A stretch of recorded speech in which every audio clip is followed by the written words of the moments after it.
Hello student, welcome to R D modern public school. ये video class 9 chapter 1 number system का third video है। इसके पहले 2 parts और बनाए हैं, वो सारे वीडियोस देखकर उसके बाद ही वीडियो देखना। इसमें है इर्रेशनल नंबर के बारे में लिखा हुआ है।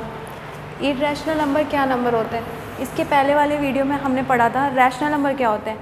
ऐसे नंबर्स जो p/q के फॉर्म में लिखे जाते हैं जिसमें q जो है नॉट इक्वल टू 0 होता है, उसको हम कहते हैं इर्रेशनल नंबर। तो इसका उल्टा क्या हो जाएगा? उसको कहते हैं रैशनल नंबर, तो उसका उल्टा क्या हो जाएगा? Irrational number. तो इर्रेशनल नंबर का डेफिनेशन क्या होगा? A number S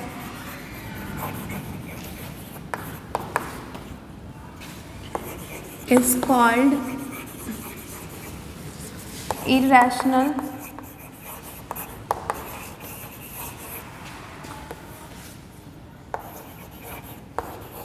if it cannot be written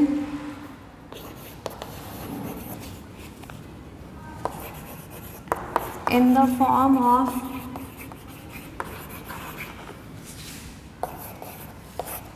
p upon q, where p and q are any integer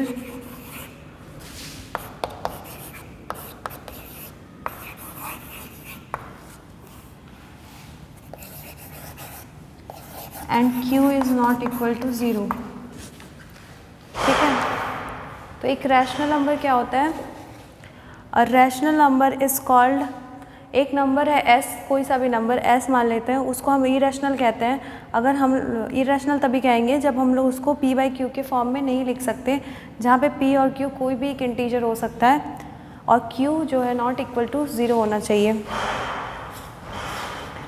हमने पढ़ा था इसके बाद रियल नंबर क्या होते हैं।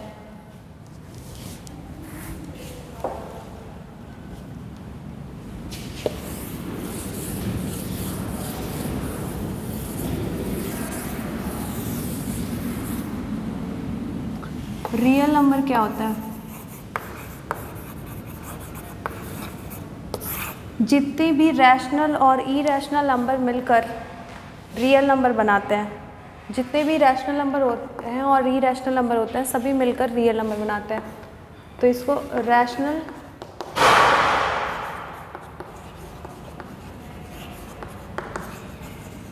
ये सारे रियल नंबर होंगे। ये सारे नंबर्स हम रियल नंबर में काउंट करते हैं। तो रियल नंबर वैसे नंबर होते हैं जिसको एक नंबर लाइन पर हम रिप्रेजेंट कर सकते हैं। नंबर लाइन क्या होता है? 0, 1, 2, 3, -1, -2, ये एक नंबर लाइन होता है। तो इसमें हम रियल नंबर को पुट कर सकते हैं। तो रियल नंबर के बारे में हम क्या कह सकते हैं कि जिस नंबर को हम नंबर लाइन पे पुट कर सकते हैं उसी को हम रियल नंबर कहते हैं। या फिर ऐसे भी कह सकते हैं कि जो नंबर लाइन पे जितने भी पॉइंट्स होते हैं वो सारे रियल नंबर्स होंगे। तो इसको लिख लेते हैं। रियल नंबर का definition, every real number is represented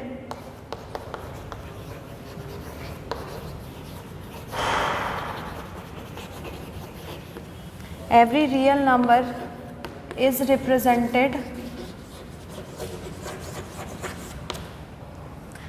is represented by a unique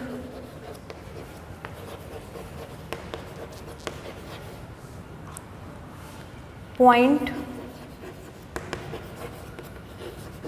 on the number line। एक नंबर लाइन पे कोई सा भी एक यूनिक पॉइंट पे हम रियल नंबर को रिप्रेजेंट कर सकते हैं। ठीक है,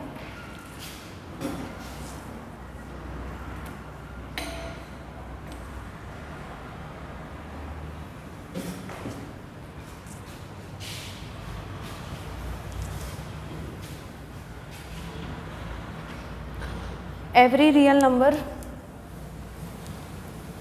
क्या हो गया? Every real number is represented by a unique point on the number line, या फिर हम इसका उल्टा भी लिख सकते हैं, ऑल्सो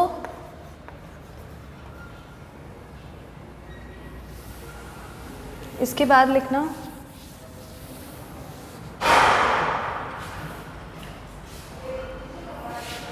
also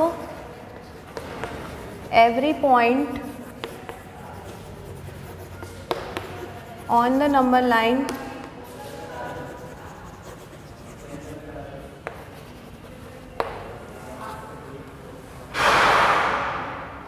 represent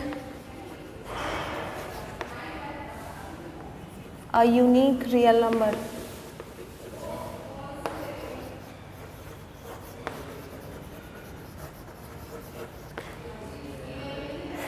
मतलब सभी पॉइंट जो नंबर लाइन पे कोई सा भी जो पॉइंट रिप्रेजेंट कर रहे हैं नंबर लाइन पे, वो सभी रियल नंबर्स ही होंगे, क्योंकि नंबर लाइन पे सारे रियल नंबर ही होते हैं। मतलब रियल नंबर को ही हम सिर्फ नंबर लाइन पर शो कर सकते हैं। नेक्स्ट क्या है, तो हमने क्या पढ़ा कि रियल नंबर जो होते हैं, रियल नंबर क्या होते हैं, इरेशनल और रैशनल मिलकर जितने भी नंबर होते हैं उसको हम रियल नंबर कहते हैं। तो इरेशनल नंबर तो क्या क्या थे, √2, √3, √5, ये सारे इरेशनल नंबर है। अच्छा बताओ, √4 जो है वो इरेशनल नंबर है? तो √4 इरेशनल नंबर नहीं है, क्योंकि √4 का वैल्यू क्या होता है 2।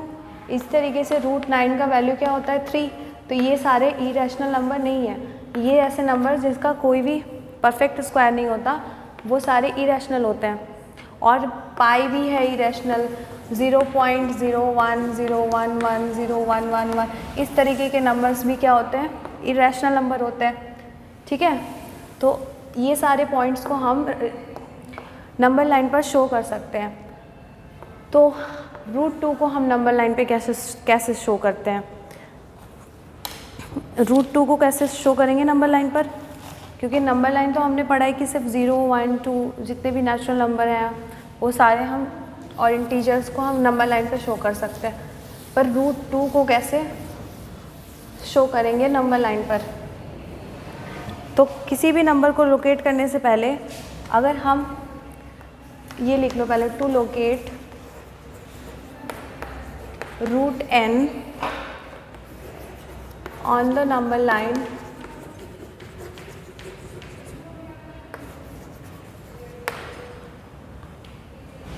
first locate √n-1 on it।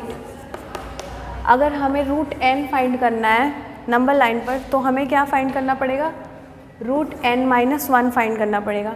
मतलब अगर √2 फाइंड करने बोला है तो हमें क्या फाइंड करना पड़ेगा, पहले √1। अगर √3 बोला फाइंड करने तो हमें पहले √2 फाइंड करना पड़ेगा। ठीक है, तो हमें क्या बोला है, क्वेश्चन है लोकेट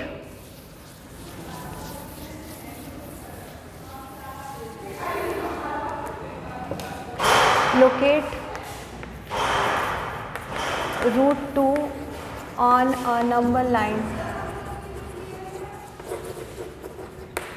√2 को नंबर लाइन पर लोकेट करना है, तो √2 को लोकेट करने के लिए पहले हमें क्या लोकेट करना पड़ेगा, √1। तो √1 का वैल्यू तो क्या होता है, 1 होता है। और हमने पाइथागोरस थ्योरम पढ़ा होगा, किसी भी एक राइट एंगल ट्रायंगल में अगर यहाँ पे 90 डिग्री है, अगर इसका मान लेते हैं ये बेस है और ये परपेंडिकुलर है, ये हाइपोटेनस है, तो hypotenuse square equal to perpendicular का स्क्वायर और बेस के स्क्वायर के बराबर होता है। तो hypotenuse equal to √p² + b² लिख सकते हैं, है ना। और अब यहाँ पर हम इसका वैल्यू अगर 1 लिखते हैं, परपेंडिकुलर और बेस का अगर हम 1 लिखते हैं वैल्यू, तो यहाँ पर क्या हो जाएगा, 1 का स्क्वायर + 1 का स्क्वायर कितना होगा, 2। मतलब 1 + 1 2 हो जाएगा। तो ये आ गया √2 का वैल्यू। ये जो हाइपोटेनस होगा ये √2 होगा। ये √2 तभी होगा जब बेस और परपेंडिकुलर क्या होंगे, 1 होंगे। तो अब एक नंबर लाइन पर हमें √2 शो करना है। एक नंबर लाइन बनाते हैं, यहाँ पर 0 है, यहाँ 1 है। अगर ये 1 यूनिट का है, मतलब इतना से 0 से लेकर 1 का एक यूनिट का वैल्यू है, तो ये भी सेम यूनिट का होगा, ये सारे इसी तरीके से होंगे। बेस हमें लेना है 1, परपेंडिकुलर कितना होगा 1 यूनिट का, जितना वैल्यू इसका होगा उतना ही इसका भी होगा। तो ये जो हाइपोटेनस आएगा ये आएगा कितना, √2 इसका वैल्यू होगा।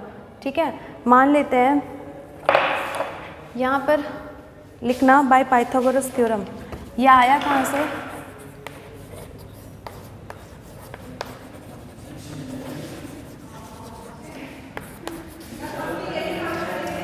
ये पाइथागोरस थ्योरम से ये आया। इससे हमने यहाँ पर नंबर लाइन पर एक ट्रायंगल बनाया है, परपेंडिकुलर होना चाहिए ये वैल्यू, तभी यहाँ पर ये 90 डिग्री होगा, तभी इसका हाइपोटेनस कितना आएगा, √2 आएगा।